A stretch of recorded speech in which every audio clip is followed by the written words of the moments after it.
आपने फ्रिज वाले वीडियो में बहुत सारे क्वेरीज पूछे and I am so glad कि आप इतनी सारी चीज़ें अपने लाइफ में एक आप लोगों के जीवन में एक थॉट तो एटलीस्ट क्रिएट हुआ है कि ऐसा भी हो सकता है। बहुत सारे लोगों की क्वेरीज थी अलग अलग टॉपिक्स पे। आज मैं आपको अभी दिखाने जा रही हूँ डेयरी प्रोडक्ट्स यानी दूध और दूध से बने हुए प्रोडक्ट्स को कैसे यूज़ किया जाए। सबसे पहले आप अपने घर में कितना दूध मंगाते हैं। समझे हम हमारे घर में 4 मेंबर्स हैं तो मेरे लिए 1 लीटर दूध काफ़ी होता है और जब भी कभी मुझे शाम को आवश्यकता होती है तो अलग से शाम को मंगा लेती हूँ। वैसे ही आप अगर बहुत ज़्यादा दूध मंगाएंगे तो उसके रिलेटेड क्या क्या प्रॉब्लम्स आ सकती है वो मैं आपको बताऊँगी। क्योंकि पहले आप ज़्यादा दूध मंगाएंगे तो उसको फ्रिज में रखेंगे और फिर उसकी मलाई आएगी, मलाई को वापस से आप स्टोर करोगे और उसको 4 दिन 5 दिन तक भी हमारी बहनें फ्रिज में स्टोर करके मक्खन बनाती है, जो मक्खन को जैनिज्म में महाविगय कहा गया है। विगय यानी हमारे भावों को जो विकृत करता है, महाविगय यानी क्या, जो हमारे भावों को और भी ज़्यादा बुरा कर रहा है। ऐसे मक्खन को स्टोर करके खाने का हमारा धर्म क्या हमको आज्ञा देता है, आप सोचिए। अब मैं अपने घर में कैसे दूध को स्टोर करती हूँ वो मैं आपको बताऊंगी, पर उसकी के साथ में पनीर है, दही है, इसको क्या किया जा सकता है। पनीर अगर आपको किसी भी दिन चाहिए, आपको बनाना है, तो आप उसी दिन सुबह उठ करके बनाएं और उसको फुल डे यूज़ कर लीजिए। क्योंकि ऐसे भी कहते हैं ना कि दूध की कोई भी मिठाई हमें ज़्यादा समय तक नहीं रखनी चाहिए, यानी not even the second day we should consume milk and dairy products. सिर्फ दही की बात आती है जो हम आज जमाएंगे और कल यूज़ करते हैं, तो दही भी आप उतना ही जमाएं जितना आवश्यक है। देखिए, ये सारी बातें उन लोगों के जीवन में लागू होगी जो अपने आप को धर्ममय बनाना चाहते हैं, जो अपने द्वारा ऐसे महान आश्रव यानी जो पाप हमारे जीवन में आ रहे हैं, क्योंकि एक एक आश्रव जब आता है हमारे जीवन में उतनी ही असाता बढ़ती चली जाती है, मल्टीपल होती चली जाती है।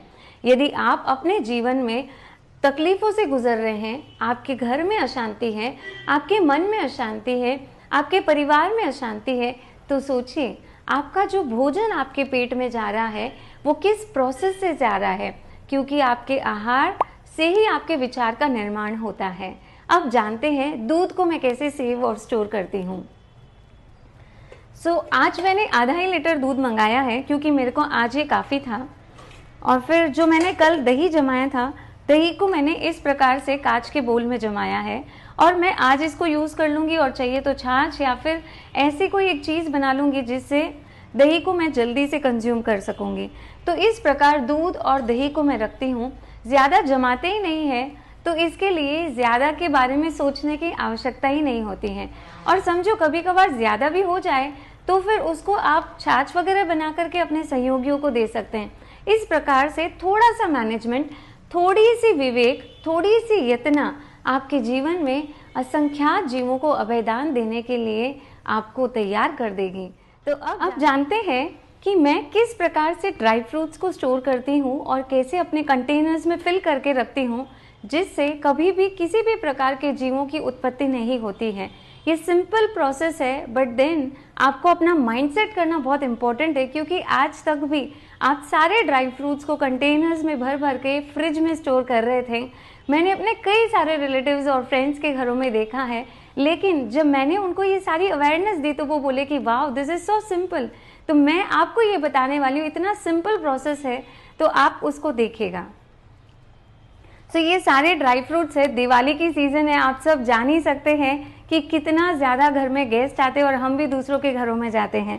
तो इस प्रकार से सारे बादाम, काजू, variety of cashew nuts I have got, berries है, क्रैनबेरीज़ है, पिस्ता है, अलग अलग तरीके के मिक्स है और फिर अलग अलग तरीके के बादाम वगैरह हैं। तो मुझे जितना चाहिए था मैंने इन पैकेट से निकाला और फिर अपने इन ग्लास जार में, जो ड्राई फ्रूट्स का जार है, उसमें एक एक करके मैंने सारी चीज़ों को भर दिया है। जैसे आप देख सकते हैं वैसे आप इसी प्रकार से किसी भी प्रकार के एक टाइट एयर टाइट के एक बॉक्स ले लीजिए, उसमें अपने ड्राई फ्रूट्स को आप स्टोर करके रख सकते हैं। तो इस प्रकार से मैं सीड्स और सारे बेरीज इनको भी स्टोर करके रखती हूँ। तो आप भी ऐसे ही एक कूल एंड वेंटिलेटेड प्लेस में इसे रखिएगा जिससे आप इसे लंबे समय तक यूज़ कर पाएंगे।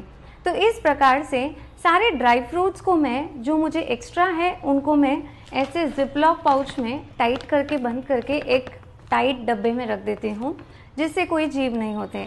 जीव सिर्फ तब होते हैं जब हम बहुत ज़्यादा क्वांटिटी में लेकर आ जाएं और उसको इतना नहीं रखा, उसको आपने धूप में नहीं रखा, तब जीवों की उत्पत्ति होने की चांसेस बहुत ज़्यादा होते हैं।